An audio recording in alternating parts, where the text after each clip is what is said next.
We are told that we should be kind and put other people's needs ahead of our own. But does anyone tell us that being too kind and caring can be dangerous? We live in a world where we don't always get what we give because it's full of generous people who see how their giving empties them, both financially and emotionally. Could being too kind even put our own lives in danger? Be surprised by the bad things that can happen to you when you're kind. Today, I'll tell you 8 bad things that can happen to you if you're too nice, and I'll show you 4 tough ways to keep people from taking advantage of you. Let's move on to number 1 without further ado. You will have too high hopes for people. The Stoics said that we should accept things as they are and not depend on what other people do to make us happy.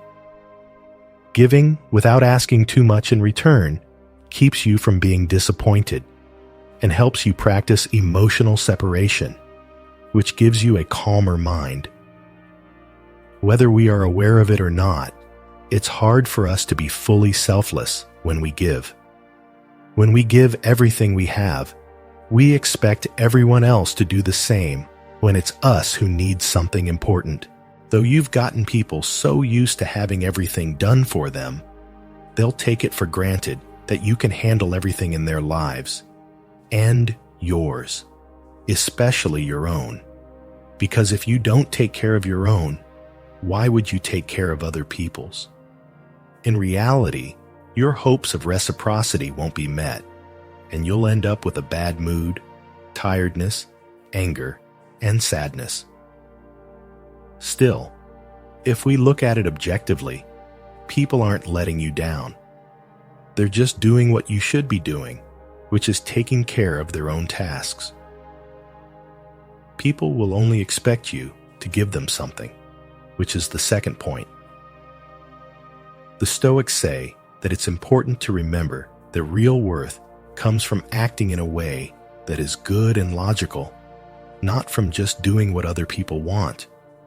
Moderation and giving in a balanced way help you stay in charge of your actions and keep you from getting into habits that hurt your mental health.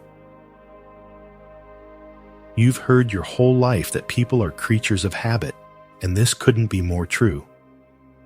People are made to adapt to a pattern, a way of life, and a symphony of things going on around them. The idea of the comfort zone comes from this desire to change. This means that if you're always giving, the people you help will expect you to give them something all the time. You'll lead them into their comfort zones, and they won't have to do many of their responsibilities because you'll be there to do them. If you don't value yourself, no one is likely to look you in the eyes and tell you to think more about yourself. At least don't expect this kind of empathy from the people you help, because they'd stick to their own Robin Hood, which would cost them a lot in their lives. Third, your goals will not be taken into account. The Stoics said that it's important to live by reason and virtue, to set limits, and to put our own responsibilities first if we want to stay in balance and not give up our identity and well-being for other people. If you put everyone else's needs before your own, you may end up running away from something inside you that hurts and scares you.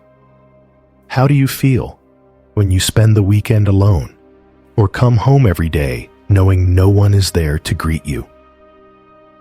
If you're doing so many different things because you want to get away from yourself, the blow will be twice as hard, because on the one hand, you'll have to face yourself sooner or later, and on the other, your bad mood will get worse as you start to put other people's needs before your own. Self-care is one of the most important parts of being healthy. Before you can help others feel better, you need to make sure you're happy, spoiled, and well cared for. That is, you should never give someone a chocolate unless you first really enjoyed one yourself. Similarly, You shouldn't offer to clean a friend's house until you've cleaned your own and watched a good movie while sipping wine. The rest of the world comes after you. 4. People will think you are weak and treat you that way. Stoicism tells us to work on being strong and in charge of ourselves. By setting limits and practicing self-discipline, we can show others that we are committed to our own responsibilities and ideals, earning their respect instead of being seen as weak. If you help other people too much over time, you might be seen as an expert in the area where you work with other people. You might be making the exact opposite impression. When you don't set limits, people start to see you as weak, just like the person who opposes a boss so much that they'll come to you to get rid of their responsibilities because they know you won't say no. On the contrary, as soon as you use this magic word, they will start to feel something for you they never thought they would: respect. 5. You'll have a lot of people who only come to you when they need something. Stoicism teaches us how important it is to be smart and wise by choosing who to help. With self-control and perspective, we can tell the difference between real people and those who want to take advantage, so we don't waste our time or energy on things that don't help. People who thought you were a good friend all of a sudden only want to hang out with you when they need something. If you think about it logically, it's not so unlikely that this could happen to you, since most people don't invite their employees or coworkers to have coffee with them, let alone a beer. What's going on with you makes sense, but that doesn't mean it's fair, so you need to learn how to handle the methods I'll tell you about at the end to keep people from taking advantage of you. 6th, you'll only get people who want something and never those who want to give. With patient judgment, we can build relationships that are real and good for both parties. People come into our lives because their energies match up with ours. That is, if we vibrate low, we attract people who are negative, depressed, have dark souls, and want to hurt us. When our vibrations are high, on the other hand, we draw people who are full of good energy, kindness, excitement, hard work, and joy. Because of this, when we give to everyone, we lose so much energy that we start vibrating at a low frequency. This makes needy people feel drawn to us, as well as opportunists who don't even want to help and only want to take what they can from us and leave without even saying thank you. 7. You could end up getting hooked on something. The Stoics taught people to be calm and in charge of themselves. Self-discipline in giving keeps us from getting stuck in bad habits and lets us keep a good relationship with our actions and choices. When shortage is a regular part of our lives, the need for something grows, which is the best way to get addicted. So, one day, someone close to you might notice that you drink too much, and not just spring water. They might also notice that you eat too much, or even gamble too much. Pay close attention to what someone who cares about you says, because your first instinct may be to get mad at them and tell them you don't have any problems. But this is how people usually act when they are so caught up in their own problems that they can't see that they have one. Always remember that people who care about you want what's best for you. So pay close attention to what they say, because they're trying to help you stop falling and move forward. Number 8, you'll make people think twice. Stoicism tells us to do good things, no matter what other people think of us. By focusing on living in line with our beliefs and principles, we build a good image that can withstand false accusations. No matter how much we'd like things to be different, the truth is that there aren't that many kind people in the world. So, if you are one, people will be suspicious of you instead of being impressed and thankful. It won't be long before your kindness makes people wonder what's going on with you and what plans you have that you don't tell anyone about. This could mean you've met a group of suspicious people, but it's more likely that they're just being honest. Most people who want to help too much are hiding such evil plans that it's best to stay away from them and refuse the help they offer. Now let's look at what you can do to stop people from taking advantage of you. Strategy number 1. Pay attention to how you feel, because it's telling you something. Based on the Stoic idea of self-awareness, pay attention to how you feel. The Stoics thought it was important to think about yourself, to understand your feelings and wants. By paying attention to your feelings, you can tell if you're giving too much and wearing yourself out mentally. This lets you change your focus and find a good balance. How does it make you feel to help other people?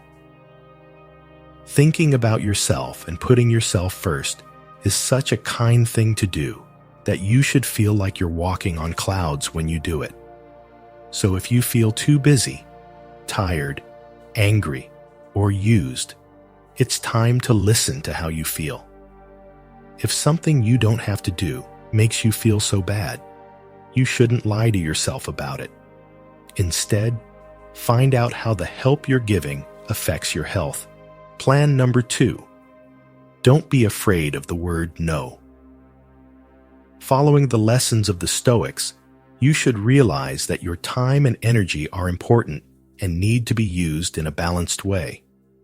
Self-control can be shown by being able to say no when you feel too busy or when the request is unfair. Even though the word no makes us think of bad things and sadness, it's normal for us to find it hard to say it. But if we don't learn to say this word when someone wants more from us than we can give, pessimism will take over our lives. Practice in front of the mirror and tell yourself that it's the only way to regain your freedom and avoid unnecessary and possible risks. Strategy 3. You have a time and a place for yourself. Respect them. Following the Stoic values of self-discipline and self-respect, it's important to give yourself time and room to take care of yourself. Do what you like exercise, drawing, listening to music while having a cup of tea, or anything else that gets you going. Finish your responsibilities as soon as you can so you can try this out. You should take this very seriously, so seriously that you should schedule this time every day or every week.